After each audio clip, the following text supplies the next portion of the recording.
సర్వేంద్రియాణం నయనం ప్రధానం అని నమ్మి వేల కళ్లకి వెలుగురేఖలు ప్రసాదించిన వ్యక్తి.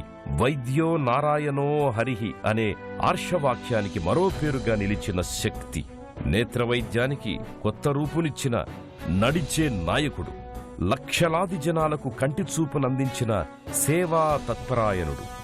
సంకల్పముంటే సాధించలేనిదేదీ లేదని నిరూపించిన కార్యసాధకుడు. ఆప్థమాలజీలో ఆధునిక పరిశోధనలు చేసిన ప్రఖ్యాత వైద్యుడు. ప్రపంచ ఆరోగ్య సంస్థ ప్రశంసలనందుకున్న అసామాన్యుడు. అనేక అత్యంత ప్రతిష్టాత్మకమైన ఇంటర్నేషనల్ అవార్డ్స్ అందుకున్న తొలి తెలుగువాడు. ఆయనే డాక్టర్ గుళ్లపల్లి నాగేశ్వరరావు.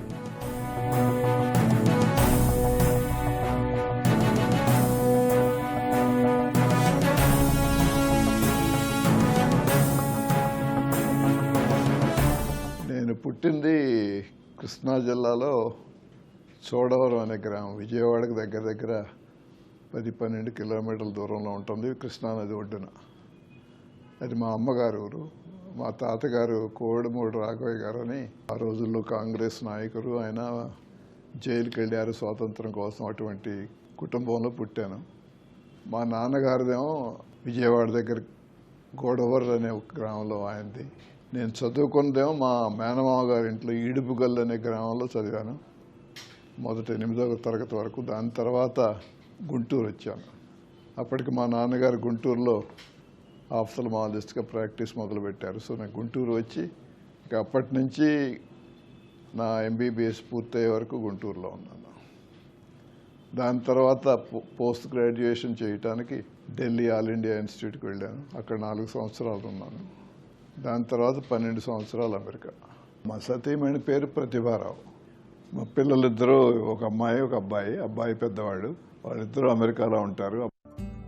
డాక్టర్ గుళ్లపల్లి నాగేశ్వరరావు వైద్య ప్రస్థానంలో మొదటి నుంచి కూడా అత్యుత్తమ వైద్య నిపుణుల సహచర్యంతో పనిచేసే అవకాశం లభించింది.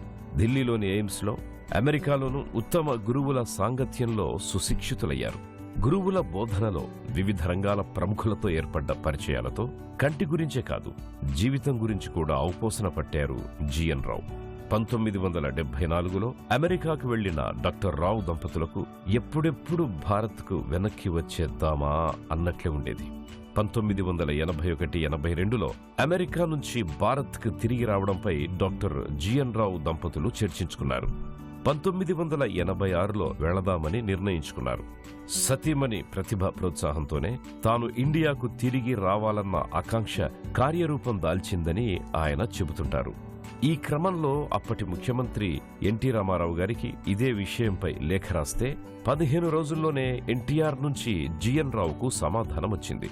ఈసారి హైదరాబాదుకు వచ్చినప్పుడు తనను కలవమని ఎన్టీఆర్ ఆ లేఖలో పేర్కొన్నారు. అలాగే కలిశారు ఆయన. హిమాయత్ సాగర్ పక్కన కిస్మత్పూర్ అనే ప్రాంతంలో తక్కువ ఖరీదుకి 8 ఎకరాల భూమిని ప్రభుత్వం నుంచి పొందారు. అంతకుముందే వారి సంపాదనతో పాటు దాతలిచ్చిన విరాళాలన్నీ కలిపి వైద్య పరికరాలను కొన్నారు.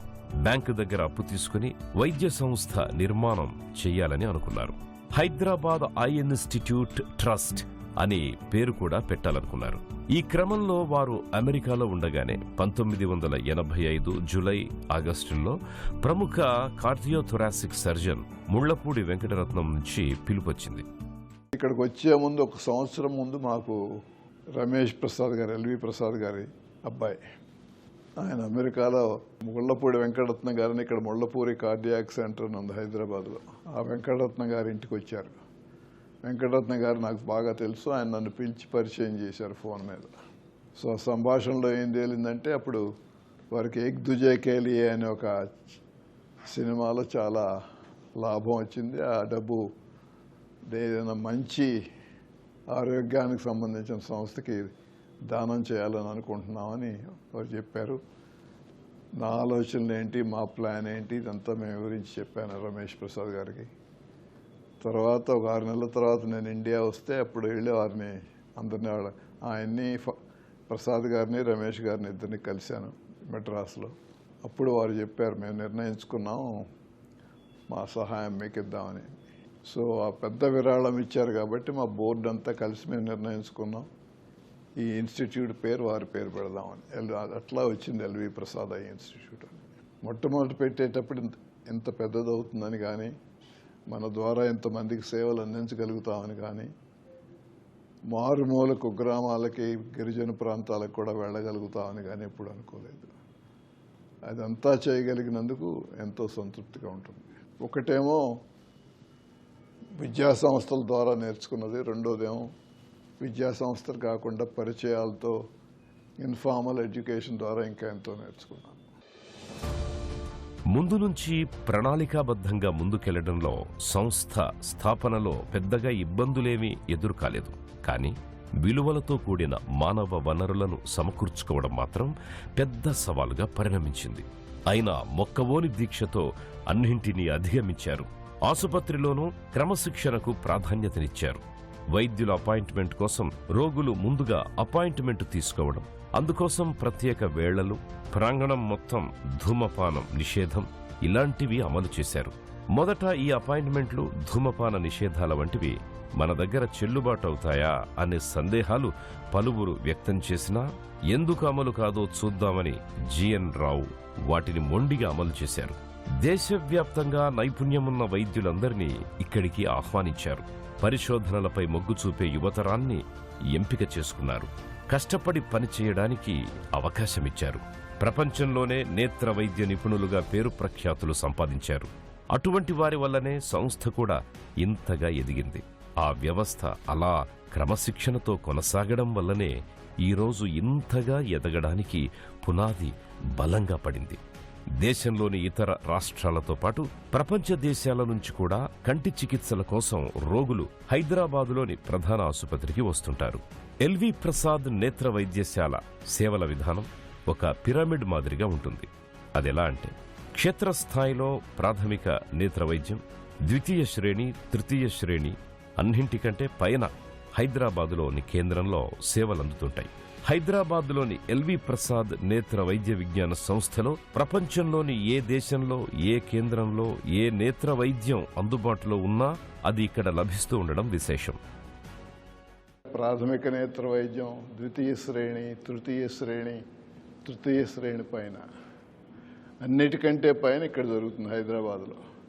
ఇక్కడ ప్రపంచంలో ఏ కేంద్రంలో ఏ నేత్ర వైద్యం చేస్తున్నా అదంతా ఇక్కడ జరుగుతుంది. దాంతోపాటు పరిశోధనలు, నేత్ర వైద్యానికి సంబంధించిన అన్ని రకాల సిబ్బందికి శిక్షణ. ఈరోజు కూడా అన్నిటికంటే పెద్ద సమస్య అవసరం ఉన్న వాళ్ళకి కళ్ళద్దాలు లేకపోవటం. రెండో సమస్య, పెద్ద సమస్య, ఆపరేషన్ అవసరం ఉండే సమస్య శుక్లం. దాని తర్వాత నీటి కాసులని, కంటి ముందు భాగం మీద మచ్చపట్టడం, కార్నియల్ బ్లైండ్నెస్ అని, మళ్ళీ డయాబెటీస్ ద్వారా మధుమేహ వ్యాధి ద్వారా వచ్చే సమస్య కానీ, పిల్లల్లో ఎన్నో కొత్త రకాల సమస్యలు, ప్రీమెచ్యూర్ బేబీ ఎవరన్నా ఉంటే వాళ్ళకి మొదట 30 రోజుల్లో పరీక్ష చేయకుండా ఉంటే వారికి ఒక్కొక్కసారి కంట్లో సమస్యలు మొదలవుతాయి. అవి చిన్న చిన్న పిల్లల్లో కూడా శుక్లాలు వస్తూ ఉంటాయి. అవి ఇలా అనేక సమస్యలు ఉంటాయి. గ్రామీణ ప్రాంతాల్లోనే కాదు, అన్ని ప్రాంతాల్లో. గ్రామీణ ప్రాంతాల్లో ఎక్కువ ఎందుకు అనిపిస్తుందంటే అక్కడ వారికి సేవలు అందుబాటులో ఉండవు కాబట్టి, చాలా వరకు వాటిని పట్టించుకోరు కాబట్టి అది మనం చూసేటప్పటికీ కొంచెం లేట్ స్టేజ్ అయిపోతుంది ప్రతి ప్రాబ్లం. తెలంగాణ, ఆంధ్రప్రదేశ్, ఒడిషా రాష్ట్రాలతో కలుపుకొని మొత్తంగా 310 ప్రాంతాల్లో ఎల్వి ప్రసాద్ నేత్ర వైద్యశాల తమ సేవలందిస్తోంది. ఈ 3 రాష్ట్రాల్లో తృతీయ శ్రేణి కేంద్రాలు విజయవాడ, విశాఖపట్నం, కడప, భువనేశ్వర్ మొదలైన పట్టణాల్లో ఉన్నాయి. సంవత్సరాల క్రితం తీసుకున్న నిర్ణయం ప్రకారం మేము డైరెక్ట్గా అందించే సేవలు ఈ 3 రాష్ట్రాలకే పరిమితమై ఉంటాయి. ఈ 3 రాష్ట్రాల్లోనే ఇంకా ఎంతో చేయాల్సిన అవసరం ఉంది.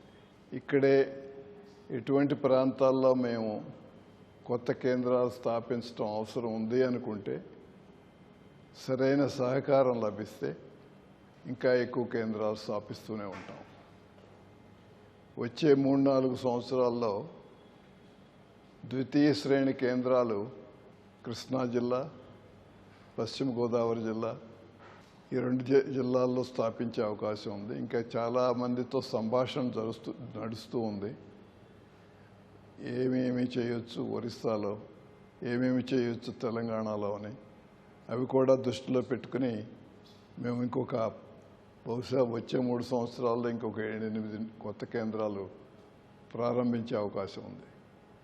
ఇదే కాకుండా అమరావతిలో మాకు 10 సంవత్సరాల క్రితమే దగ్గర మా సంస్థకి 12 ఎకరాలు తీసుకోవడం జరిగింది.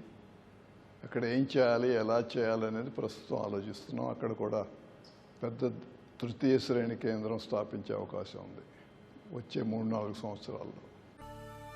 మన దేశంలో దాదాపు సగం మందికి పైగా 2 పూటల కడుపు నిండా తినడానికే వీల్లేని కుటుంబాలే ఉన్నాయి.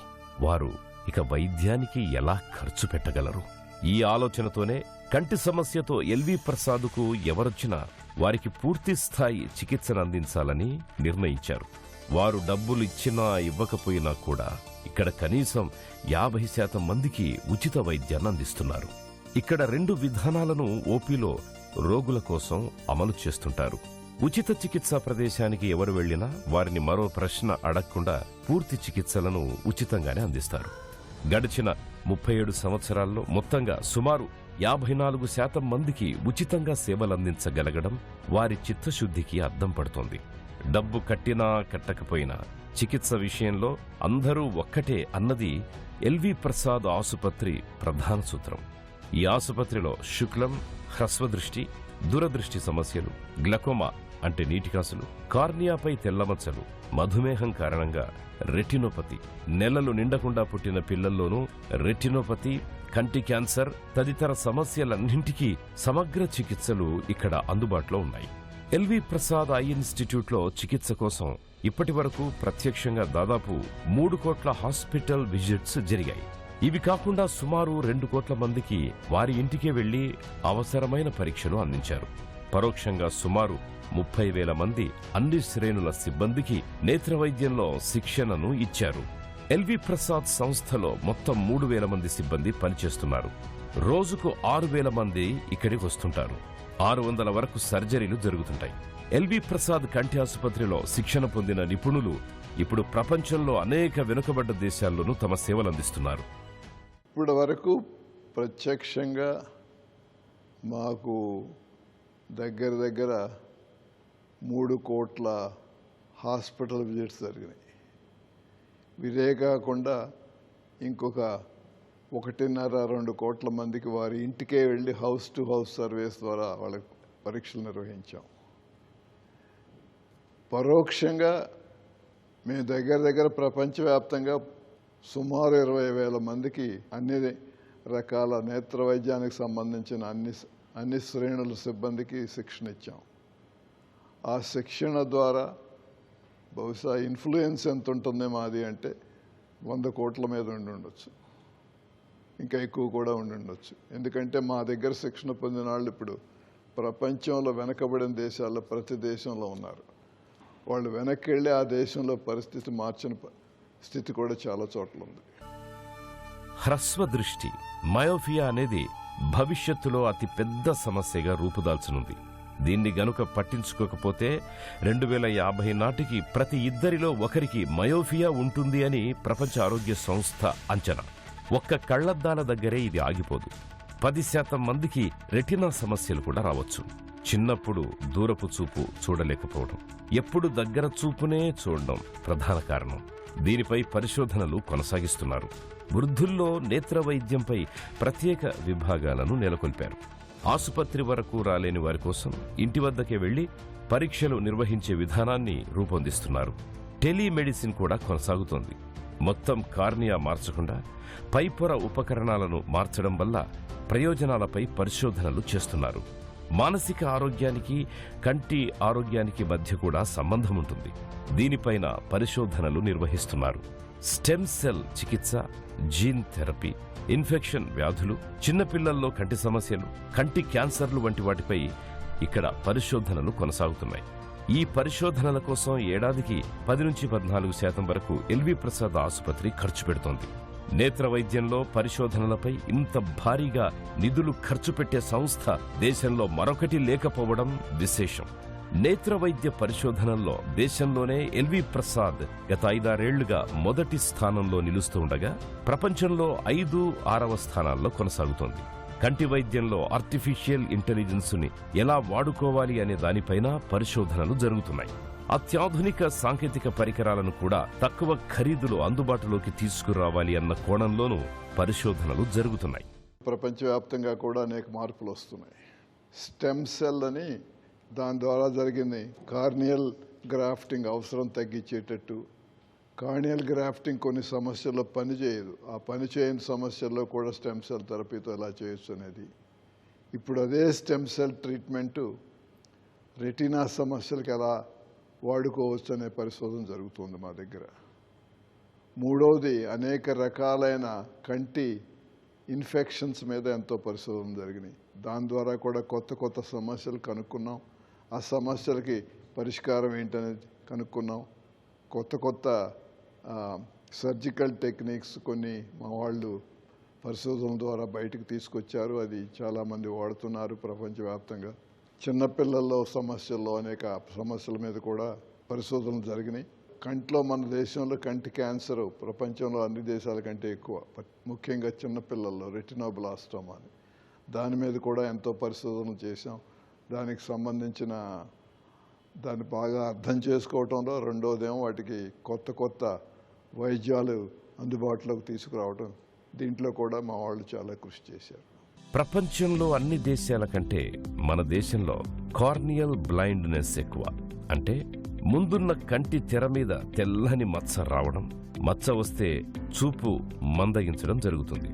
దీనికి ఒక్కటే చికిత్స, కార్నియాను మార్పిడి చేయడం.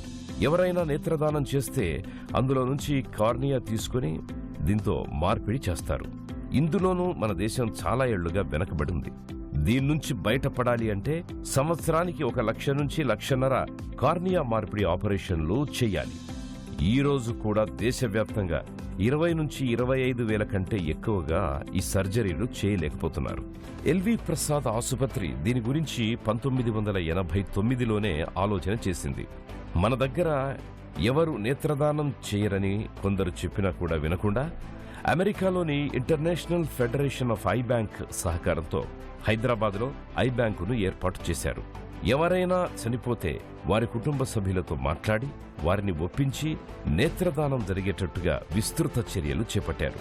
అప్పటి నిమ్స్ డైరెక్టర్ శ్రీ కాకర్ల సుబ్బారావు సహకారంతో ఈ కార్యక్రమాన్ని నిమ్స్ నుంచే ప్రారంభించారు. గత 15 ఏళ్ల నుంచి ఎల్వి ప్రసాద్ సంస్థల్లో కార్నియా మార్పిడీలకు ఇబ్బందులు లేకుండా కొనసాగుతున్నాయి. ఇది మన దేశం చాలా సంవత్సరాలుగా వెనకబడి ఉంది. దీంట్లో ఈ రోజున మన దేశంలో ఆ సమస్యను మనం నిజంగా పరిష్కరించాలి అంటే సంవత్సరానికి దగ్గర 1,00,000 నుంచి 1,50,000 కార్నియల్ ట్రాన్స్ప్లాంట్స్ చేయాలి. మనకు అంత అవసరం ఉన్నా కూడా ఈ రోజుకి కూడా మనం 30,000, 25,000, 30,000 కంటే చేయలేకపోతున్నాం దేశవ్యాప్తంగా. 1989లో దీని గురించి ఆలోచించినప్పుడు అందరూ నాకు చెప్పారు, ఇక్కడ ఐ బ్యాంకులు పెట్టడం అనవసరం, ఎవరు నేత్రదానం చేయరు మన వాళ్ళు అని. అయినా కూడా నేను అందరితో మాట్లాడి ఐ బ్యాంక్ మొదలుపెట్టాం. దాని తర్వాత అమెరికాలోని బాల్టిమోర్లో ఉన్న international federation of I bank అని వారి సహకారంతో స్థాపించాం. అమెరికాలో చేసే ఒక కొత్త పద్ధతి ఇక్కడ తీసుకొచ్చాం. ఏంటంటే పెద్ద పెద్ద మేజర్ హాస్పిటల్స్లో హాస్పిటల్ కార్నియా రిట్రీవల్ ప్రోగ్రామ్, అంటే ఎవరన్నా చనిపోయినప్పుడు వారి కుటుంబ సభ్యులతో మాట్లాడి నేత్రదానం జరిగేటట్టు చూడటం. దానికి ట్రైనింగ్ ఉంటుంది. గ్రీఫ్ కౌన్సిలర్స్ అని వారికి ట్రైనింగ్ ఇచ్చి వాడిని అక్కడ హాస్పిటల్స్లో పెడితే ఆ కుటుంబాలతో వారు మాట్లాడి కన్విన్స్ చేస్తారు, వాళ్ళని ఒప్పిస్తారు. అది ఒప్పించినప్పుడు ఆ పద్ధతి ద్వారా అమెరికాలో కూడా నేత్రదానం విపరీతంగా పెరిగిపోయింది 1980లో. దాని తర్వాత వాళ్ళకి ఎప్పుడు ఎక్కువ అవసరం తగ్గిపోయింది. వాళ్ళకి బ్యాక్లాగ్ అనేది లేదు, వెయిటింగ్ లిస్ట్ అనేది లేకుండా పోయింది వాళ్ళకి. అదే పద్ధతి ఇక్కడ అమలు చేయడానికి మేము మొదలుపెట్టాం. కేంద్ర ప్రభుత్వం కనుక దేశం మొత్తం మీద 50 ఐ బ్యాంకులు స్థాపిస్తే చాలు. ఒక్కో ఐ బ్యాంకుకి 1 కోటి రూపాయల చొప్పున ఒక్కసారికి 50 కోట్ల రూపాయలు ఖర్చు చేస్తే సరిపోతుంది అంటారు జిఎన్ రావు గారు. పెద్ద ఆసుపత్రుల్లో ముందుగా వీటిని ప్రారంభిస్తే దేశం మొత్తం మీద కార్నియా మార్పిడిలకు ఇబ్బంది ఉండదు. కార్నియా మార్పిడీలు చేసే వైద్య నిపుణులు సిద్ధంగా ఉంటారు. ఈ మధ్యనే ఎల్వి ప్రసాద్లో 50,000కు పైగా కార్నియా మార్పిడి శస్త్రచికిత్సలు పూర్తయ్యాయి. ప్రపంచంలోనే ఐ బ్యాంకుల్లో ఎల్వి ప్రసాద్ 3వ స్థానంలో ఉంది. ఏటా ఇక్కడ సుమారు 14 నుంచి 15,000 వరకు నేత్రదానాలు జరుగుతున్నాయి. ఎల్వి ప్రసాద్ కంటి ఆసుపత్రిలోనే ఏటా 3,000 నుంచి 3,500 వరకు కార్నియా మార్పిడి శస్త్రచికిత్సలు జరుగుతున్నాయి. దీని ద్వారా గత 10 ఏళ్లుగా కార్నియా మార్పిడిలో ప్రపంచంలోనే పెద్దదిగా గుర్తింపు వచ్చింది ఈ సంస్థకి. వైద్యం ద్వారా పూర్తిగా చూపును మెరుగుపరచలేని పరిస్థితుల్లో వారికి పునరావాసం ద్వారా మామూలు చూపు ఉన్న వారితో సమానంగా పనిచేసేలా శిక్షణనిస్తున్నారు ఇక్కడి డాక్టర్లు. ఈ రకమైన విధానాన్ని అమలు చేస్తున్న నేత్ర సంస్థల్లో ప్రపంచంలోనే ఎల్వి ప్రసాద్ కంటి వైద్యశాల మొదటిదిగా చెప్పుకోవచ్చు. ఈ సంస్థ కృషి వల్ల ఆంధ్రప్రదేశ్, తెలంగాణ, ఒడిషా రాష్ట్రాల్లో ఎవరు కూడా కార్నియా మార్పిడీల కోసం వేచి చూడాల్సిన అవసరం లేకుండా చేశారు. కార్యక్రమాలను ఈ సంస్థ దేశవ్యాప్తంగా కూడా పంపిణీ చేస్తోంది. గత 15 ఏళ్ల నుంచి ఈ 3 స్టేట్స్లో వెయిటింగ్ లిస్ట్ అనేది లేకుండా పోయింది. ఇదే పద్ధతి మిగిలిన రాష్ట్రాల్లో అవలంబించలేదు. వాళ్ళు ఇంకా వెనకబడే ఉన్నారు. గవర్నమెంట్ కనుక ఒక 50 కోట్ల రూపాయలు వన్ టైం ఇన్వెస్ట్మెంట్ ఒక్కసారిగా ఐ బ్యాంకులు స్థాపించడానికి ఒక్కొక్క ఐ బ్యాంకుకి $1 కోటి ఇస్తే మన దేశం మొత్తానికి కావాల్సింది 50 ఐ బ్యాంకులు. 400 పెద్ద హాస్పిటల్స్లో ఈ ప్రోగ్రాం మొదలు పెడితే హాస్పిటల్ కార్నియా రిట్రీవల్ అనేది మనకు 3 సంవత్సరాల్లో దేశవ్యాప్తంగా ఎక్కడా వెయిటింగ్ లిస్ట్ అనేది లేకుండా తుడిచేయచ్చు. మేము ఈ మధ్యనే అక్టోబర్లోనో ఎప్పుడో 50,000 ట్రాన్స్ప్లాంట్ల కంటే ఎక్కువ దాటాం ఆ నెంబర్ని. ప్రపంచంలో మొట్టమొదటిసారిగా అది జరిగింది. ఈ రోజున మేము ప్రపంచంలో అన్నిటికంటే పెద్ద transplantation center, cornea transplantation center. మా eye bank top 3 eye banks ప్రపంచంలో మేము ఒకళ్ళం. జీవితంలో నేను నేర్చుకున్న పాఠాలు ఏంటంటే, మనం ఏదైనా పురోగతి సాధించాలన్నా, పైకి వెళ్ళాలన్నా అన్నిటికంటే నా ఉద్దేశంలో ముఖ్యమైనది డిసిప్లిన్. అది లేకపోతే ఇంకా మిగిలిన ఎన్ని క్వాలిటీస్ ఉన్నా పైకి వెళ్ళటం చాలా కష్టం. రెండవది, మొదటి నుంచి కూడా మీరు మీ ఏ విలువల్ని అవలంబిస్తారనేది నిర్ధారణ చేసుకుని ఏమైనా వాటి నుంచి మనం పక్కదోవ పట్టకుండా ఉంటే మొత్తం మీద చాలా తేలిగ్గా ముందుకు సాగగలుగుతాం. మూడోది, మంచి గురువుల్ని, మెంటర్స్ అంటే మనతో టైం గడిపి మన సరైన మార్గంలో పెట్టగలిగే వాళ్ళు ఎవరైనా సరే వాళ్ళు దొరికితే ఎప్పుడూ ఆ అవకాశాన్ని వదులుకోవద్దు. ఇంకోటి నాకు మేలు చేకూర్చింది ఏంటంటే, అదృష్టవశాత్తు వచ్చిన అవకాశాల్లో చాలా మటుకు నేను సద్వినియోగం చేసుకోగలిగాను. దాని మూలాన కూడా నా మార్గం చాలా తేలికైంది. ఒకప్పుడు ఉన్నత ప్రమాణాల నేత్ర వైద్యం మనకు అందని మానిపండు. మరి నేడు మారుమూల పల్లెలకు, గిరిజన గూడెలకు ఉంది ఎల్వి ప్రసాద్ తోడు. ఒకనాడు సంపన్నులు కంటి చికిత్స కోసం విదేశాలకు వెళ్లాల్సిన పరిస్థితి. కానీ ఈనాడు సంపన్నులకి, సామాన్యులకి సమానంగా అందుతోంది వైద్య సిరి. ఆ సిరిని తెలుగు నేలపై విరాజింపజేసిన వారు డాక్టర్ గుళ్లపల్లి నాగేశ్వరరావు. అన్నిటికంటే ముఖ్యంగా మా వైఫ్కి, ఆవిడ 100కి 100 రూపాయలు సహకారం లేకపోతే ఇదంతా జరిగేది కాదు. అనేక విధాలుగా ఆవిడ నా జీవితంలో నాకు సహకరించారు. ముందు ఆవిడకి, తర్వాత నన్ను మంచి విలువలతో పెంచిన మా తల్లిదండ్రులకి, ఎంతోమంది నాకెంతో విద్యనిచ్చారు అనేక పద్ధతుల్లో, వారందరికీ. ఈ సంస్థ ఇంత ఎదగటానికి ప్రపంచవ్యాప్తంగా మన ప్రాంతం నుంచి, మన దేశం నుంచి, అన్ని దేశాల నుంచి ఎంతోమంది మిత్రులు అనేక విధాలుగా సహకారం అందించారు. ఇక్కడికి వచ్చి మాతో కాలం గడిపి మా వాళ్ళని అందరినీ శిక్షణ ఇచ్చి ఇదంతా చేసి ఎంతో సహకరించారు. వారికి లక్షలాది ప్రజలు చుట్టుపక్కల ప్రాంతాలు, దేశంలో అన్ని పక్కల నుంచి మా దగ్గరికి కంటి వైద్యం గురించి వచ్చారు. వారు మాకెంతో, వారికి సేవ చేయటం మాకు నిజంగా ఒక ప్రివిలేజ్. మా సంస్థలో ఉన్న 3,000 పైన మా సహచరులు రాత్రింబగళ్ళు ఎంతో కష్టపడి పనిచేస్తారు. వారి కష్టం ఇవన్నీ కలిపి ఈ రోజున ఈ స్థితికి రాగలిగాం. వాళ్ళందరికీ కూడా కృతజ్ఞతలు చెప్పుకోవాలి. 37 ఎల్వి ప్రసాద్ ఐ ఇన్స్టిట్యూట్ ప్రస్థానం వెనుక డాక్టర్ జిఎన్ రావు చూపిన ప్రజ్ఞా పాఠవాలు, పట్టుదల, పరిశ్రమ అక్షరాల అపారం. ఆ ప్రయాణం ఆద్యంతం స్ఫూర్తిమంతం.